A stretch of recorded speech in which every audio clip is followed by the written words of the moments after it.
Karen had been on the road for hours, the sun dipping low on the horizon as she cruised down a winding rural highway. Her GPS showed no towns for miles, and her gas gauge hovered precariously near empty. As twilight set in, she spotted a sign she didn't remember passing before. "Welcome to Harrow's Rest." Below it, a hand-painted arrow pointed toward a side road shrouded in trees. Desperate and exhausted, Karen turned off the main road, following the arrow. The forest path opened to a picturesque village, straight out of a storybook.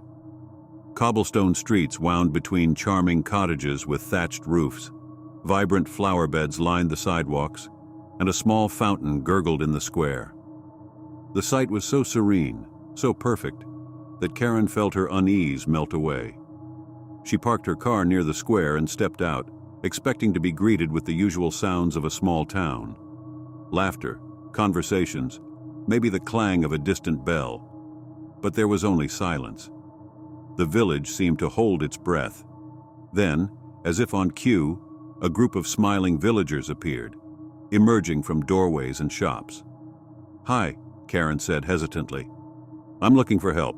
My car—" A middle-aged man wearing a straw hat approached her, his smile warm but his eyes oddly vacant.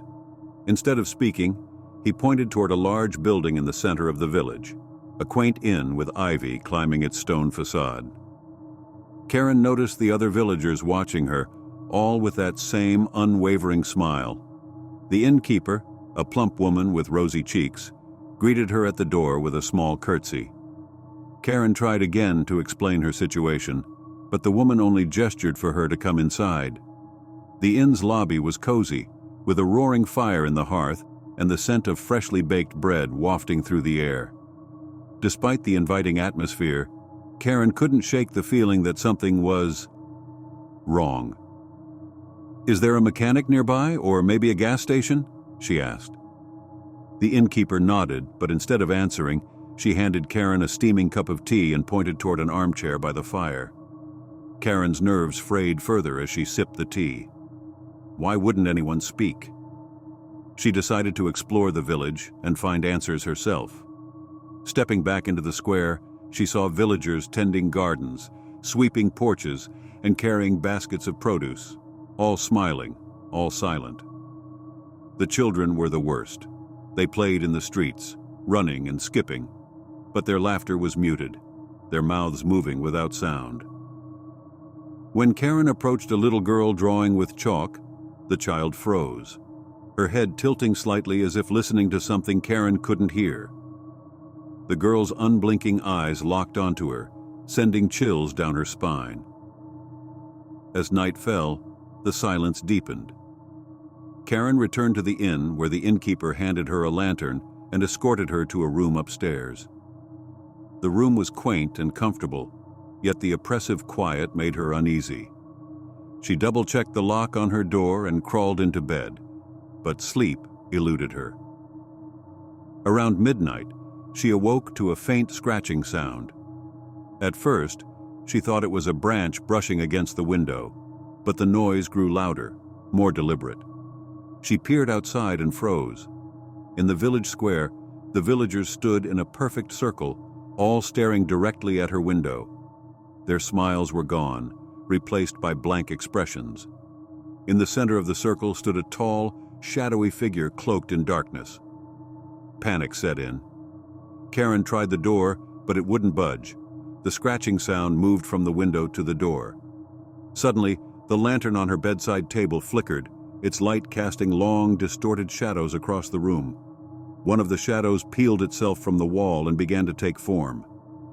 "Join us," a voice whispered, low and echoing, as the figure from the square materialized before her. Its hollow eyes bore into hers, its skeletal hand reaching out. Karen screamed and backed into a corner, clutching the lantern as her last source of light. The figure moved closer, its presence suffocating, its voice growing louder. "Join us," it repeated, over and over, until everything went dark. The next morning, Harrow's Rest was as idyllic as ever. The villagers went about their silent routines, their smiles returning as the sun rose. A new traveler pulled into the square, stepping out of their car with a confused expression. Karen stood among the villagers now, her once vivid eyes dulled, her smile just as hollow. The shadowy figure loomed at the edge of the village, watching, waiting. Harrow's Rest always welcomed its guests, though none ever left.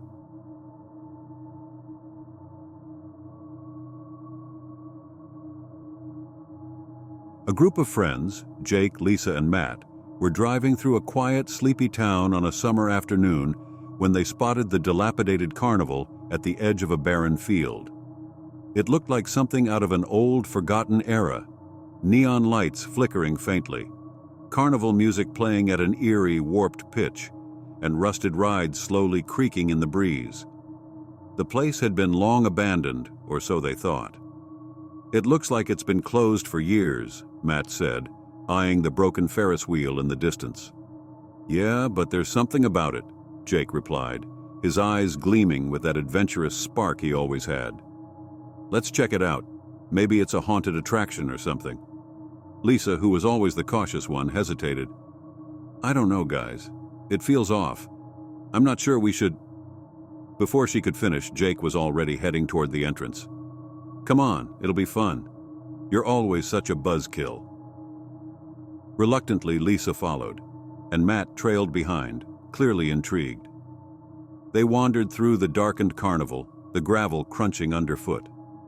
They passed by abandoned games, their prizes covered in dust, and broken-down ride booths.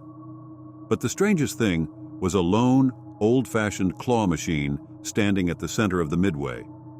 The machine was out of place, an odd relic in the midst of the decay.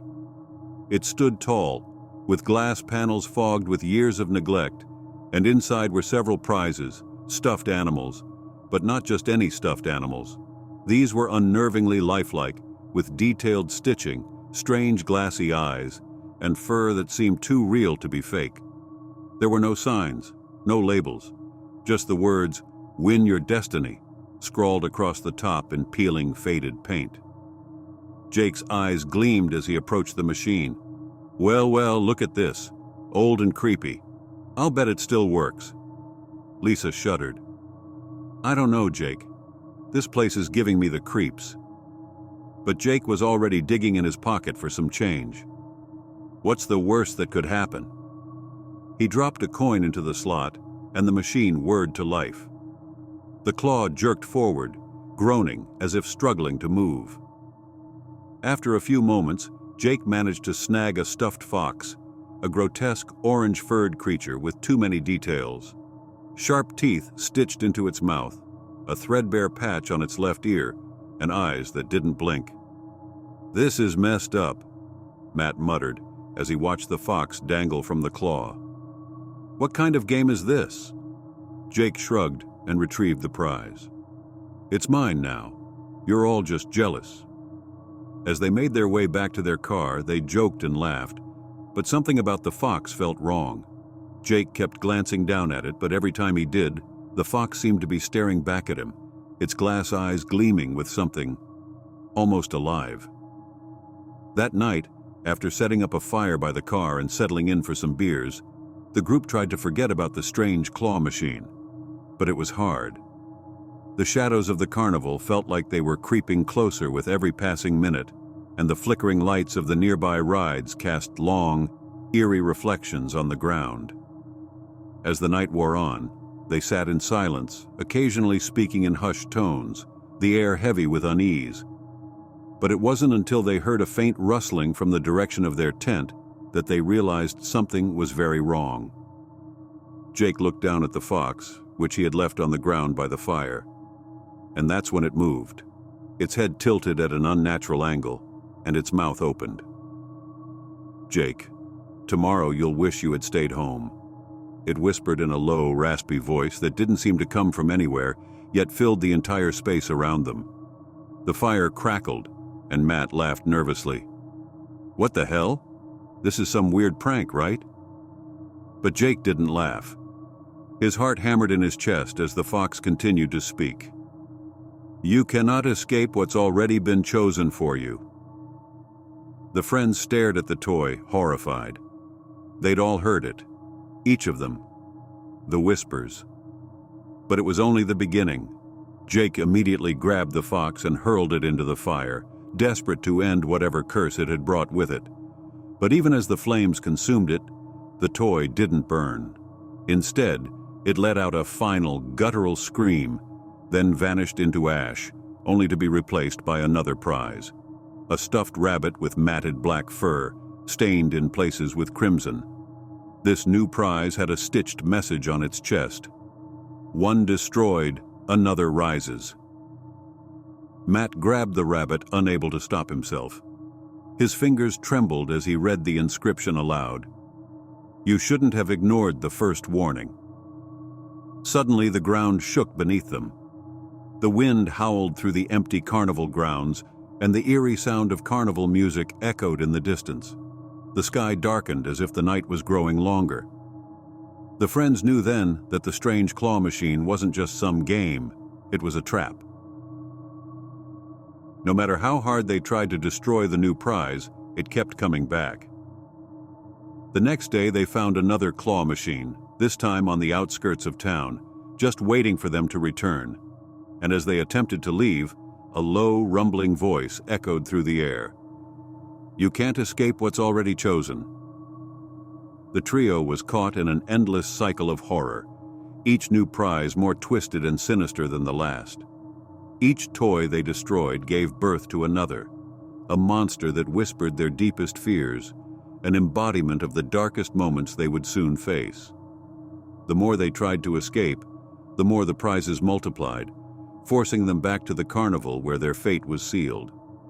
When they finally returned to the carnival to confront the claw machine one last time, the entire midway was alive with movement, as though the very air had come to life. The claw machine opened wide, revealing a monstrous version of the fox, now with jagged claws, a twisted face, and eyes that gleamed with malevolent intelligence. It was the ultimate prize, and as Jake reached out to destroy it one final time, the prize whispered, "Congratulations, you've won." The next morning, when the police arrived to investigate, they found nothing but an empty field. The carnival was gone, as though it had never existed. But in a distant town, a new claw machine sat waiting, filled with disturbingly lifelike prizes. Among them, 3 familiar faces stared back.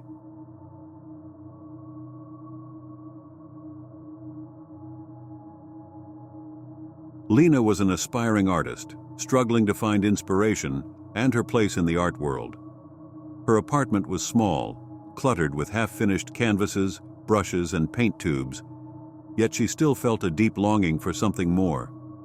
One rainy afternoon, while exploring a thrift store tucked away on a forgotten street, Lena's eyes were drawn to an old, dusty painting leaning against the back wall. The piece was unlike anything she'd ever seen, its colors muted, but still vibrant, and the image, a lone figure standing in a desolate, fog-covered landscape, struck her with an unsettling feeling. The shopkeeper, a frail, older man with strange, hollow eyes, had noticed her interest and offered her a deal. "It's been here for years. Some say it's cursed, but who's to believe in such nonsense? You'll make it work, I'm sure." Despite the man's cryptic warning, Lena felt compelled to buy it. She hung the painting in her studio the same day, placing it on the largest wall. As soon as it was up, she couldn't shake the feeling that something was off. Like the eyes of the figure in the painting were watching her, following her every movement. The first strange occurrence came the very next night. Lena was sitting at her desk, working on a new sketch, when she heard a faint scraping sound behind her. She turned around, but no one was there. The painting, however, was different. The foggy background had deepened, and the figure now appeared closer, more menacing. She shook it off, thinking it was simply her imagination, but the occurrences only grew more frequent. Objects in the room started to move on their own, small things at first. A brush that would roll off the counter, a paint jar that would tip over, a canvas that shifted ever so slightly. She tried to dismiss these oddities, but soon they became impossible to ignore. Then, one evening, while Lena was painting, she noticed something chilling. In the corner of her eye, she saw a shadow moving across the floor. She turned to find no one there, but the shadow continued, creeping up the walls and toward the painting. The figure in the artwork was now staring directly at her, and its mouth seemed to twist into a smile. It wasn't long before Lena realized that the painting wasn't just changing in subtle ways, it was predicting events in her life, right down to the most horrifying details. At first, it was small things: a glass of wine she'd forgotten to drink, a loose brush she'd forgotten to tighten, a knock at the door she had been expecting.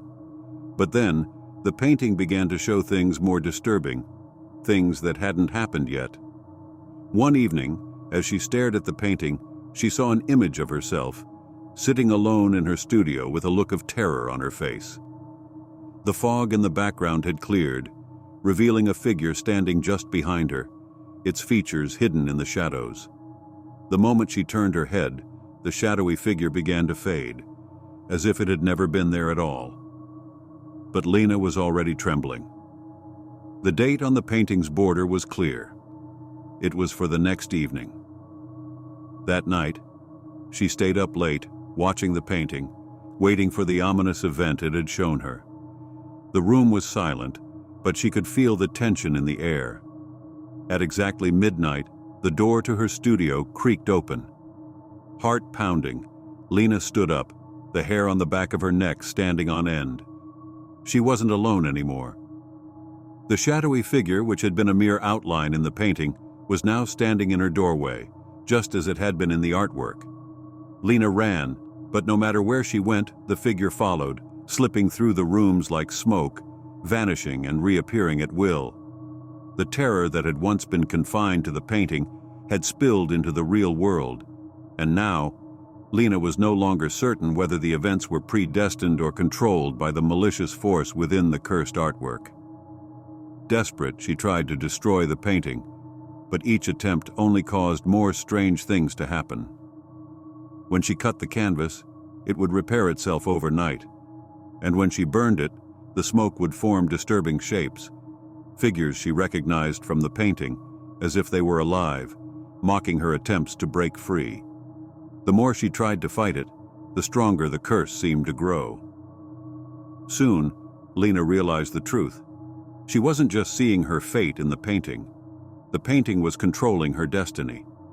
Every brushstroke, every change in the image, was altering the path she walked, driving her to the point of madness. And as she stared at the cursed painting one last time, she saw her own image in the foreground, her face twisted in an expression of sheer terror, just before the fog enveloped her entirely.